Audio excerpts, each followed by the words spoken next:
Tidak semua yang hidup benar-benar terlihat, dan tidak semua yang terlihat masih bisa disebut manusia. Di balik gelapnya malam, di saat sebagian orang terlelap dalam mimpi, ada sesuatu yang terbang dalam diam, mengintai, tanpa suara, tanpa jejak. Bukan burung, bukan pula makhluk biasa. Ia datang dari kegelapan, membawa bau amis, dan rasa dingin yang menusuk hingga ke tulang. Konon, ia pernah menjadi manusia. Seseorang yang memiliki nama, memiliki wajah, bahkan mungkin pernah dicintai. Namun semua itu hilang ketika ia memilih jalan yang salah. Jalan yang menjanjikan kecantikan, kekuatan, dan kehidupan yang lebih panjang. Namun tidak pernah mengatakan apa yang harus dibayar sebagai gantinya. Di Kalimantan, orang menyebutnya dengan satu nama, dengan suara berbisik, penuh ketakutan, Kuyang. Dan kisah ini adalah tentang bagaimana semuanya bermula. Dahulu kala, di sebuah desa terpencil yang dikelilingi hutan lebat, hiduplah seorang perempuan bernama Sari. Sari dikenal sebagai wanita yang cantik, namun kecantikannya mulai memudar seiring waktu.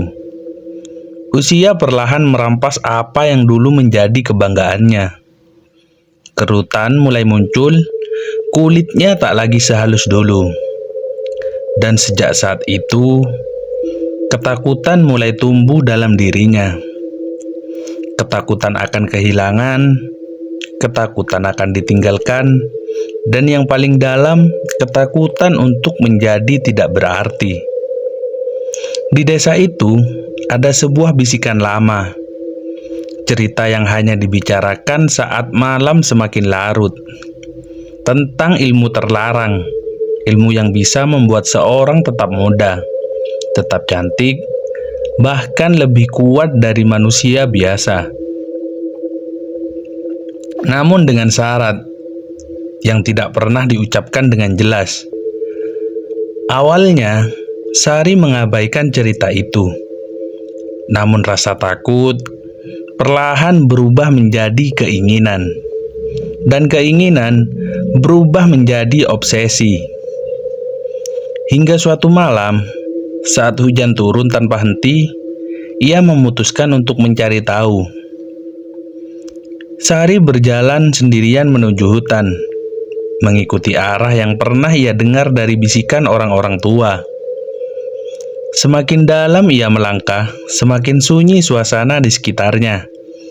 Hingga akhirnya, ia menemukan sebuah gubuk tua, tersembunyi di balik pepohonan.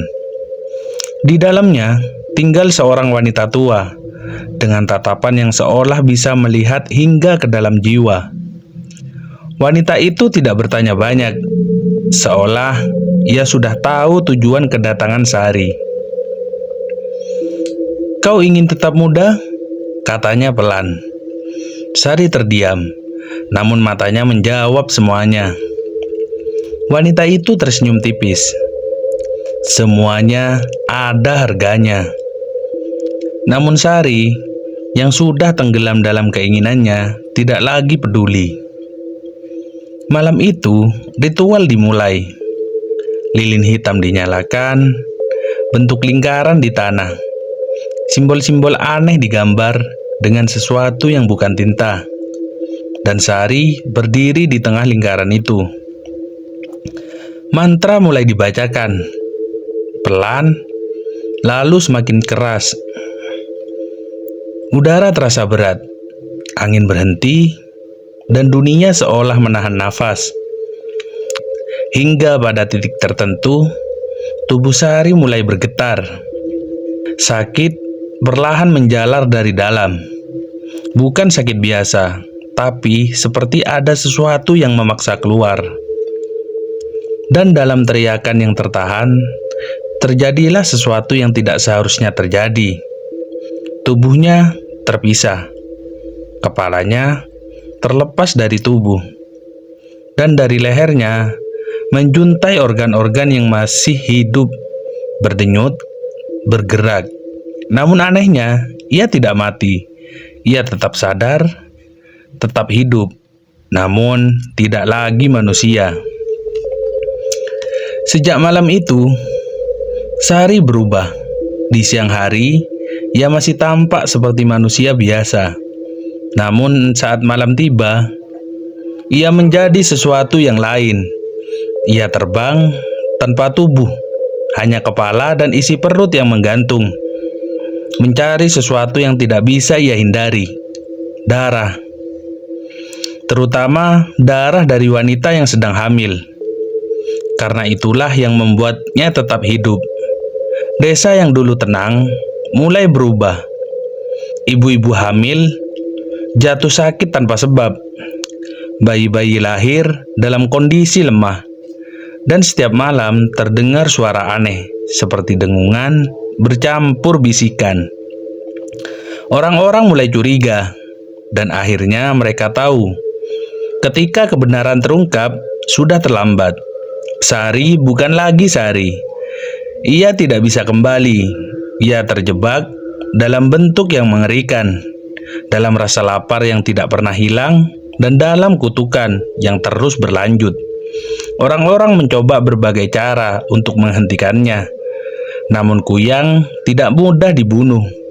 Ia cepat, diam, dan selalu datang saat manusia lengah. Akhirnya, satu-satunya cara adalah menghindarinya. Menutup jendela rapat-rapat, menjaga ibu hamil dengan ketat, dan berdoa agar malam berlalu tanpa gangguan. Namun cerita tidak berhenti di sini, karena ilmu itu tidak pernah benar-benar hilang. Selalu ada seseorang yang merasa tidak cukup, yang takut akan waktu, yang ingin lebih.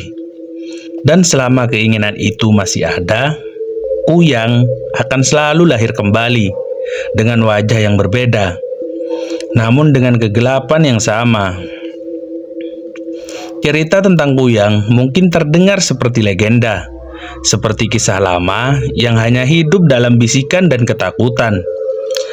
Namun bagi sebagian orang, ini bukan sekedar cerita. Ini adalah peringatan bahwa keinginan manusia, jika tidak dikendalikan, bisa membawa kita ke tempat yang tidak pernah seharusnya kita datangi. Bahwa tidak semua hal layak untuk diperjuangkan, terutama jika harus dibayar dengan sesuatu yang tidak bisa kita kembalikan. Kuyang bukan hanya tentang makhluk yang terbang di malam hari.